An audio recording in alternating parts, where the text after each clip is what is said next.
Discipline versus passion. Which one actually leads to success? Motivation fades, but discipline keeps you moving forward. That's exactly what Aengus figured out on his journey from street artist to entrepreneur. He's proving that art isn't just about talent, it's about strategy, branding, and smart marketing.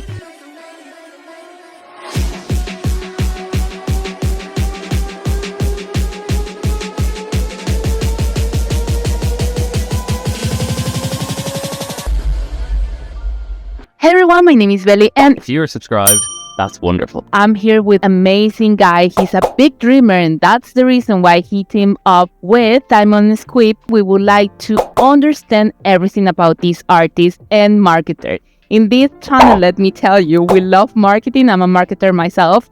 So probably we're gonna have some questions about marketing. First of all, I would like to know what's your name, where are you from, where are you based, and what do you do? Thank you for a great intro. I am Aengus. I am from Ireland, born and raised in Dublin in Ireland, but for the last 7.5 years I have been based out of London. Came here for the job that I work in, which is working for a marketing agency by a guy called Gary V, who some people may know. In my spare time I'm also an artist, as you can tell from the paintings behind me if you have a visual of this room. But if not, if you're listening to audio, you can just understand that there's beautiful paintings behind me.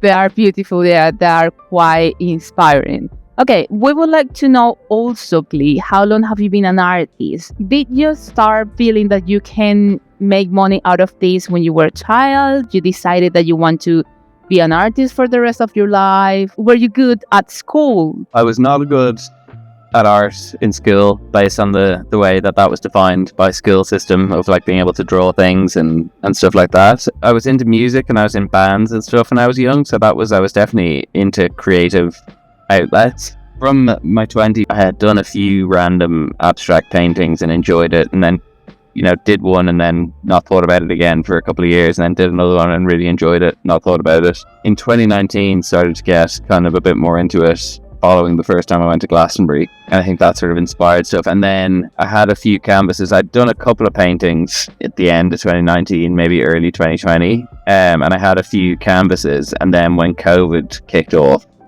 that was when I sort of became obsessed with art and really sort of pursued the idea of being an artist.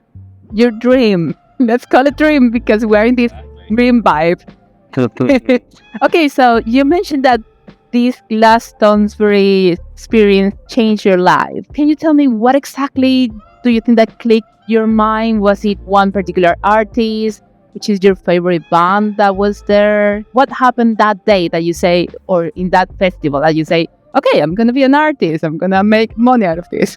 Don't know how family friendly this show is, but trigger warning that this is not safe for child consumption. But the big driving factor, I think, that at that Glastonbury in 2019 was consuming a copious amount of magic mushrooms. Losing what's eye with diamonds, probably?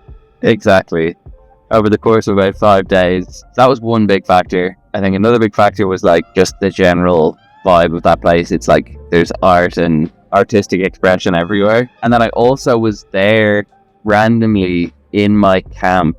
We sort of had a few different groups of people. There was like 12 or 13 of us in a camp, and one of them was a quite famous comedian who was there and he was performing. And I think being around him and sort of seeing the fact that he was able to make his entire living from doing comedy, like artistic expression of a form, that sort of, I think, partly got in my mind and inspired me as well. So like all of those factors coming together at once, I think, was the real magic of the moment. And do you think that this marketing background that you have helped you to pursue this dream? I think definitely, yeah. I think having an understanding of like the principles of marketing and stuff when trying to build myself up as a brand for the art, I think definitely is definitely helpful and continues to be helpful. Yeah, 100%. Glastonbury 2019. Sorry if I'm saying it wrong. I'm trying my best. All good.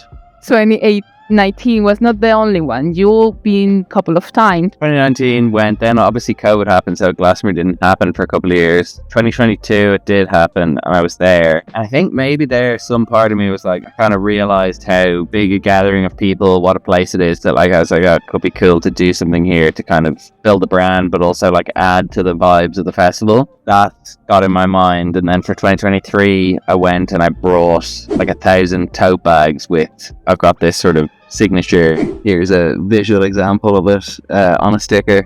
I basically had a load of tote bags with that design on it, and I handed them all out for free and told people the only thing they had to do in exchange was do something nice for a stranger before the end of the festival. So just sort of trying to spread some positive vibes around the place. Okay, sounds fantastic. Sounds like somewhere that I would like to go and visit and meet you, sharing this love. So a lot of your work, or a lot of the time that you've been performing, you always talk about love, love, love, that you want to spread the love. Why love and not about shine or something else, another word? Why love? I think it's the core of the universe is love. I think it's just another word for everything. I just think it's the most important thing. A lot of other positive words can really be boiled down to they probably have love at the heart of them. So I think it's like the thing that's at the heart of everything positive. Beautiful. So what is love for you? I think it's undefinable to an extent, which is part of its magic. It's everything good in the universe. Yeah, definitely. There are so many ways to express. I think definitely art is one of them. And it's an international, multicultural language. So yeah, that's amazing that you are spreading love with your brand. So you estimated that traditional advertising space for your work would cost upward of 15 million. What drives you to use the streets art as your medium instead of more conventional advertising methods? Being a marketer, I would like to understand this. I think, so what I've said before is that I think I probably have done more since then, so I'd probably up the estimate, but just knowing what I know about the costs of different advertising, I've painted this love design all over the streets in an effort to kind of subtly brainwash the world into being a more loving, nicer place. And knowing what I know about how much it costs to put something up on a billboard in central London for one day or for a month or whatever, and knowing how many very prominent placements across central London I've had this design in, and knowing that for some of them, it's lasted for weeks or months or even years for some of them. I think it's a very conservative estimate. I'd say it's probably more in the region of like 50 or 100 million at this stage. If I was maybe 50 million, if I'd had to pay for all of that exposure of this message on like out of home advertising, that it would cost definitely millions and millions and millions of pounds in terms of the value of that exposure to people on the streets. The main reason for me doing it that way and going and sort of using street art and spray painting this stuff on the streets versus paying to have it in billboards is that I don't have 50 million pounds to spend on billboards, so I thought I'd take the free option. Seemed easier. Then how do you estimate basically how many people are going to see your artwork instead of spreading on social media, for example, paid ads on social media? How do you identify or locate the places where you want to spread love? Seeing the actual numbers of people who see it is impossible. You can't know exactly how many people they use. Some of them can like track the number of phones that go past and stuff now. But in terms of how I choose where I put them, there's a few things. I definitely look for places where I, even just looking at the street and seeing how busy is it, picking prominent streets where there's a lot of people walking versus like smaller side streets. I tend to like try get more places where there's a lot of people walking by. And then the other thing is I've been doing this for the past 4 years now, so I've seen certain places that I do it get painted over very quickly, and other places I do it lasts a really long time. And so sort of figuring out and learning over time by seeing ones that I've painted get painted over really quickly, or seeing ones that last quite a while. Of course, yeah. But how do you deal with this exposure? Because obviously there are some legal repercussions that you can have. How do you deal with all this exposure and at the same time the risk of any kind of legal. People close to me get annoyed when I say this or get freaked out because I like to joke that I'm above the law and they can't catch me, which isn't true necessarily. I mean, it is true, but based on all the experience I've had so far, nobody's called me. I think about the fact that I've gotten however many millions of pounds worth of free exposure and think that if I ever get in trouble for it, it's worth it, because I think the most that would ever happen would be like a fine, probably. You know, if Banksy can do it, why can't I? I think it's a positive message. I don't feel like I'm conscious of not like painting on people's personal property or anything. It's mostly like very public stuff that I think looks nicer after I'm done with it. So my favorite artists from the 80s, Basquiat and like Keith Haring, began their careers with street art as well. So I think if it's good enough for them and for Banksy, then I feel like it's good enough for me too. Super obvious your influence are definitely Banksy and Basquiat. I mean, you don't have to say to obviously understand that you are kind of in the same way, in the same path. Do you have any memorable story from the people who receive your tote bags or your merchandising, let's say, or interact with you at the streets when you were doing your painting? It's hard to think of a specific one from Glastonbury, just like the overall general experience was amazing, like meeting so many different people and having very brief conversations with a lot of people, and like lots of hugs from strangers and people who were saying, oh, I've got this relative who couldn't make it here, so I'm going to take one of these bags and bring it back to them, or, you know, loads of things like that. So I think loads of just really positive interactions there. I think with the street art, someone does sort of walk past me while I'm painting, it's like really positive, and, you know, and someone at like 4:35 in the morning, and someone who's clearly coming from the end of a night out walked past, sort of paused for a second and said, finally something positive or something like that, and I found it very entertaining. And then another thing, I've had some stuff on social media that's gone kind of viral that's included some of the love stuff, and so I remember one comment that I remember really stands out for me is like someone saying, oh, I can't believe this is you, I've got a picture of this, and me and my friend group send it to each other when people are having a bad day or whatever, like a picture of the love thing on social media. So what's the best thing about this project? I mean, the love side of things specifically, I've definitely sold a bunch of art, but it's probably less focused on the love side of things, because I also do sort of more traditional abstract art on canvas. The magic of a lot of it doesn't necessarily happen in ways that I can see, but I think that's what I love about it, is that it's like it's out there working its magic without me knowing even about it. Yeah, I think that is more affordable too. On the website, I can see that obviously I can buy something with love, but if I want to buy something that your normal paintings, which are beautiful, I will need to think twice where I'm going to put it, which one I really want.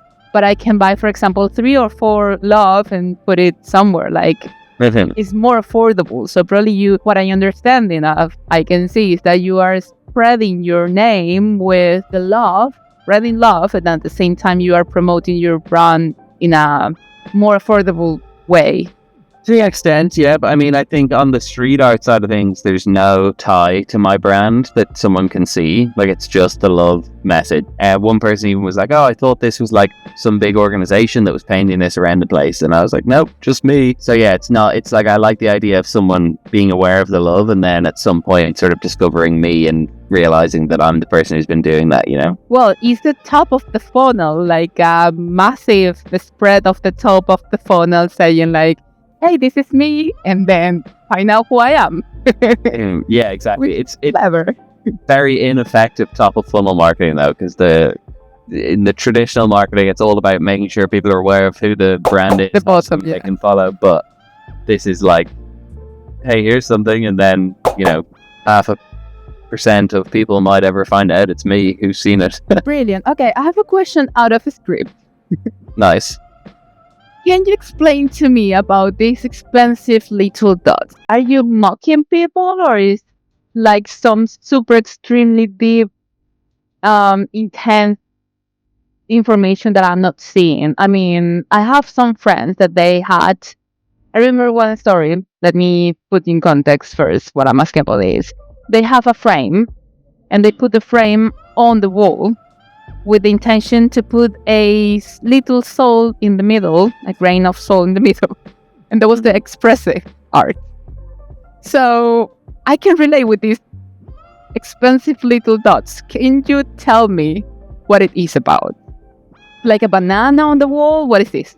I mean, I think it just speaks for itself, you know. I think if you look at that yellow dot, it's just clearly one of the most significant pieces of art ever to have been created in the history of art. And so I think it's a bargain for £100,000 for a painting so powerful and so concise. It's you know, it's one of the biggest bargains, I'd say, in the art world. But yeah, there's 3 paintings on the website. There was 3 paintings on the website, 3 little dots. One You sold one. Yeah, Okay. something like £987 and 11p to a very wise art investor in America. Okay. And yeah, I mean, there's obviously a level of tongue-in-cheek humor to the thing, and I think it's kind of, I feel like the art world in general, I think, is full of kind of nonsense. And I had my first ever art exhibition in June of this year. A big part of what people seem to really enjoy about it is I had descriptions sort of beside all the paintings that kind of looked like what you would see in an art museum or whatever, but instead of waffling about the, I don't know, whatever those art descriptions tend to talk about, which is like what I think is just bullshit, basically. I mean, maybe it's not, maybe it means something to those people, but mine was very much comical and sort of slightly nonsensical, and I think that's the genesis of that art stuff. A combination of knowing that all you need to do is set the price and find someone who's willing to pay the price, and that makes something worth that much. So it's somewhat a comment on the perceived value of art, and I think partly kind of just taking the piss out of the traditional art world. And Perfect. Okay, so let's move now to Simon Squibb. Tell me, how did you find out about him and how did you meet? so how I met him, so I sort of had followed him since 2020, and been aware of him.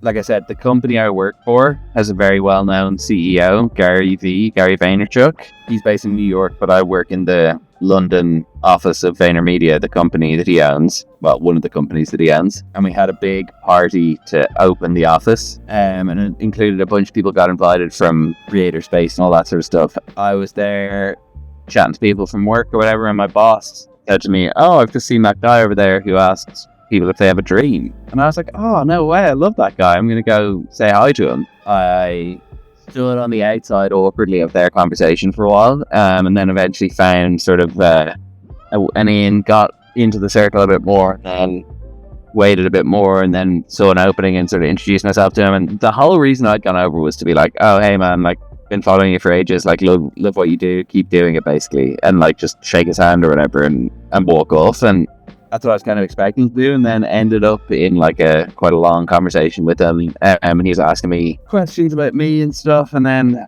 that sort of led to him saying, "Oh, let's go outside and film a video." So we went outside and he filmed like a "What's Your Dream?" Oh, and sorry, a key part of that is when I started talking to him, he was like, "Oh, maybe we'll have to do something with you sometime." And he was like, "Here, send me a DM on Instagram." And he handed me his phone and said, "Find yourself on Instagram there." And so I searched for my thing, found my Instagram, went to send him a DM, and then I was like, sort of held his phone for a minute. Someone else was talking to him again. Then I was like, "Oh, this is hilarious, but like, I don't really remember this. But I sent you a message in January 2021. And he was like, "Oh, no way. That's like way before I blew up. That's what are the chances?" And I was like, "Yeah, I told you I've been following you for ages." And then from there, we went outside and we filmed like a "What's Your Dream" video. And he was like, "Oh, come paint my staircase." So then I went a while after that and painted just one window on a staircase with did like an abstract sort of painting on the bottom, and then did the love stuff over it. You know, people can go find about those videos on his social channels or on my Instagram or TikTok. And then so did that, and then a few weeks later he sent me a voice note on Instagram, and I kind of was like, "Oh, that was sick, cool that happened." And that was right before the art show. So then I did the art show. Yeah, get a voice message off him on Instagram being like, "Hey, I've got this project. I don't know if it's asking too much or if it's too big a project, but let me know if you're interested. Wondering if you wanted to paint the book cover on the staircase, like massive."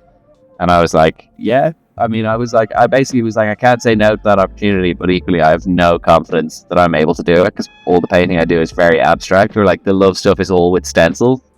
So I was like, I don't know how I'm going to do it, but I was like, have to say yes, so I'll say yes and I'll figure it out.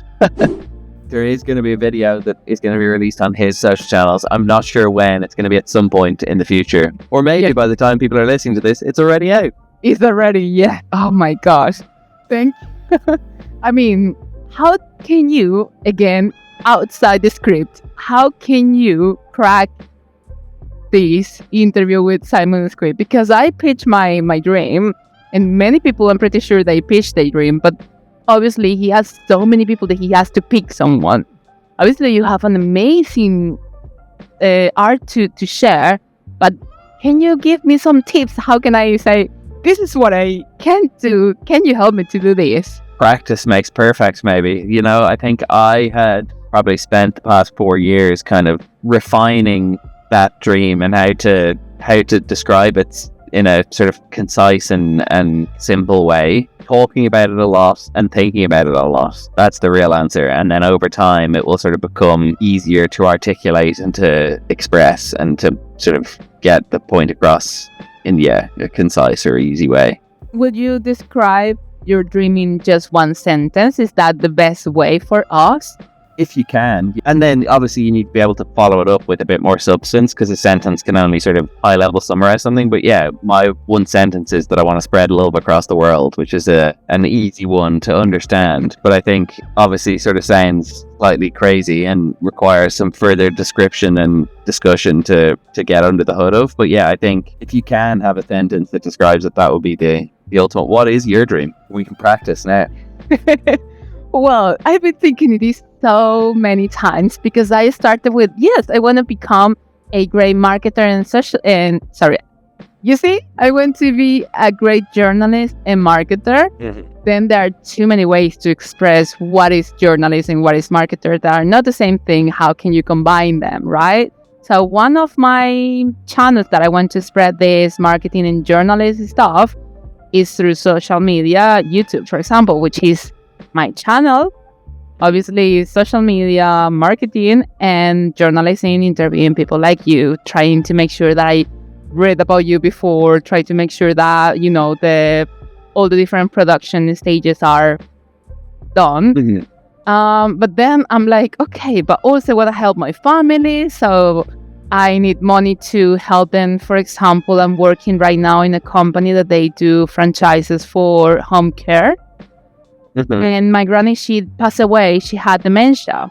So that's another dream too. I could probably buy one of these franchises, and, you know, it's something completely different to my own dream, to be honest, be a journalist. But that's something really positive for the society.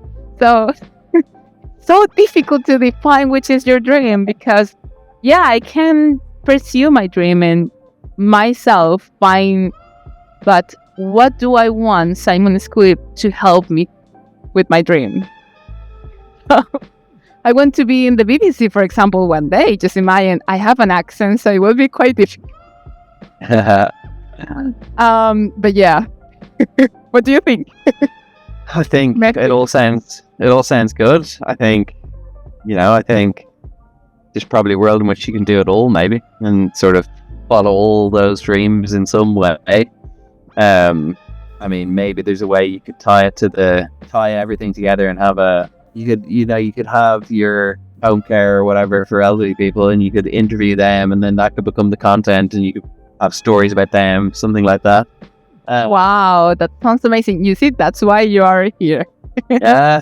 I think just keep thinking about it, and I guess figure out which part of it is the bit that excites you most, or that lights you up inside the most, and then focus on that the most, maybe. Yeah, definitely it is to sharing people's stories like yours. I don't know, so frequently I hear this is people encouraging me like, yeah, you're so good doing that, you can do this for a living, you're fantastic. I'm like, stop.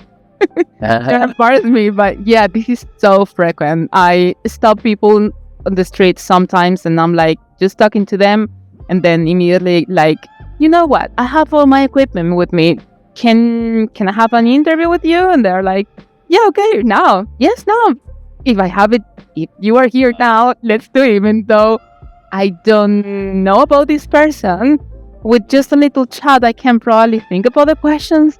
And yeah, definitely. All right, let's go back to you. Stop talking about me. I would like to know which is the future. What do you want to do? Are you going to, for example, do some performing? Are you selling in galleries? What do you want to do?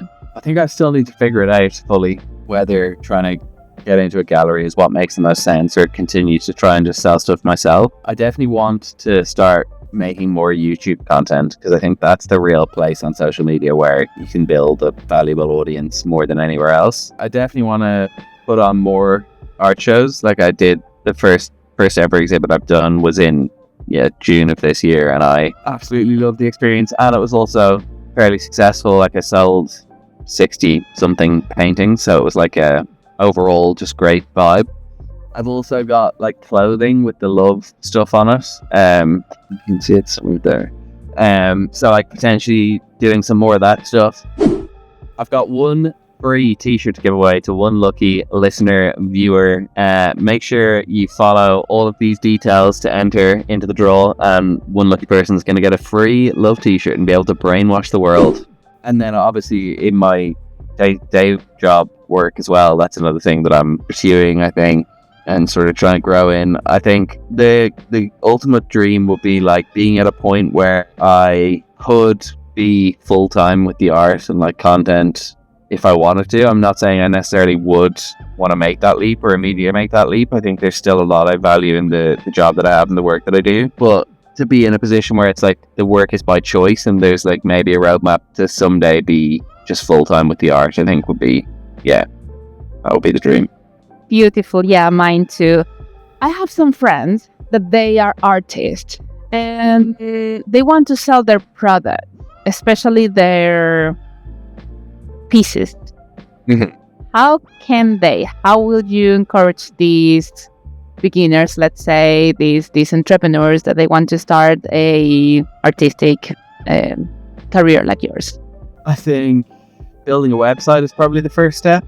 I mean, not necessarily the first step. That was my first step, is building a website, just because that's just sort of makes it seamless and easy that someone can find your work and buy it, and then start to post on social media, make as much content as you possibly can, test lots of different types of content, and see which things sort of seem to work better. And it doesn't necessarily need to mean like, oh, this video got millions of views. It can be like, oh, I posted 10 videos, 9 of them got 200 views, and 1 of them got 500 views. Yeah. And so it's like, well, why did this one get 500 views? Trying to figure out what it was about that, and then making 10 more videos that are inspired by that one video to see which, and then continuing to do that and sort of test a lot of different styles of content and see which things resonate more, which things drive more reach. And then ideally having a website, because then that just automates the sales process. You don't need to be like messaging people or whatever to drive a sale. They can just click through to the website and they have the option, and you can sort of direct people who ask any questions to the website.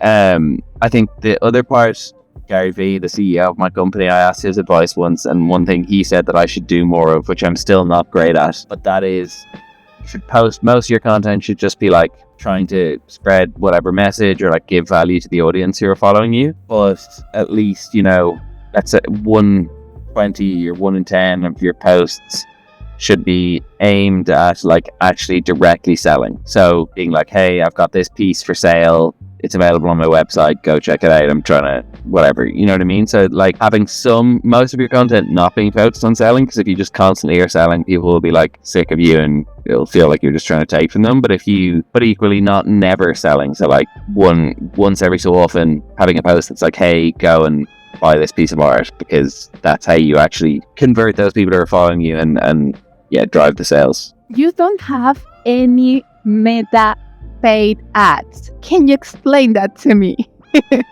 I think my website's probably not good enough to warrant it. First of all, I think I need, and this has been I've slightly improved it a few times, but nothing perfect. It's like the quality of the product images on my website is just not good enough that I don't think it would convert well if I was running paid ads for it.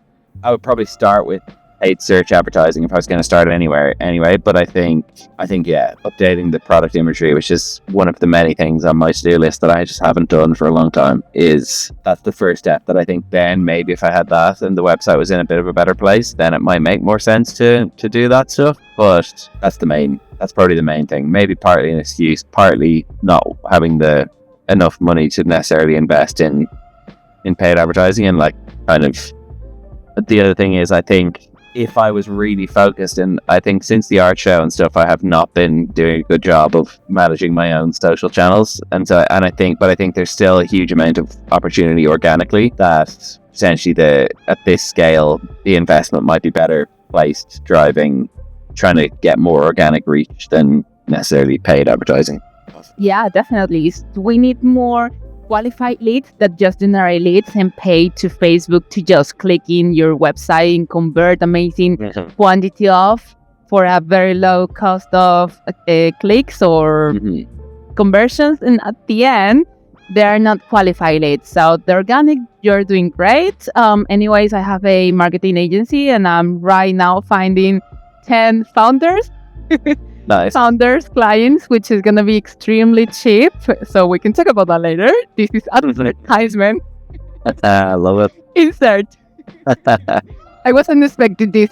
This is my first video advertising my marketing agency. Nice. I really like your website. I really like your work. Most importantly, it's amazing. I think that you're doing great, and I'm so proud to have you in my show, let's say.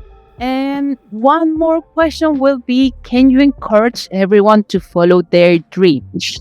Hopefully they're motivated too already themselves, but I think it's and I probably need motivating sometimes as well to like put in the work, and especially after a long day of work on the day job, having the time to then and energy and motivation to go and work on something else that you want to pursue. But I think there's no time like the present. You're only going to get older, and you never know what the opportunity or what the world's going to look like down the line, and like you only get one chance at life, so you might as well swing for the fences and give it all you've got, and hopefully end up living your dream, because that's surely that thought alone should be enough to motivate people. Of like, if they have a dream and they can see themselves in the future living that dream, then that should be the biggest motivator for them to take action now to see that vision and make it into a reality. So discipline versus passion, let's say. I mean, that's the discipline part. Is like, if you can figure out how to have a routine or have a disciplined approach to things, that's like the real unlock of like motivation. Doesn't necessarily always appear, but if you're disciplined, you don't necessarily need the motivation. You just follow whatever your set out routine is, and that's probably the ultimate path to success. I say not necessarily always doing that. Yeah, it's quite difficult. Especially for our generations, because we grow up, watching TV, using video games. So, it's difficult. Where can we find you? A part of your website. Your website is art by Aengus. How do you pronounce it? Aengus. Art by Aengus. Aengus for anyone who doesn't know how to spell it. It's Art by Aengus. Again, Aengus. Art by Aengus. Everywhere, I think. TikTok, Instagram, YouTube. I think the YouTube is very limited, but hopefully the YouTube is going to be kicking off very soon, so we'll see more exciting activity there. Yeah. artbyaengus.com. What about LinkedIn? It's a strong social media that is growing too much now. Are you there? I am. Aengus Boyle on LinkedIn. I don't post as much. I went through a phase a couple of years ago where I posted like every day on LinkedIn, went ham. But I have not been posting as much there lately. But yeah, that's another one I should put more effort into. Thank you very much for watching these videos. Don't forget to subscribe, thumbs up, hit the notifications bell. Obviously, share this content. This is a dream come true. And see you soon. Bye!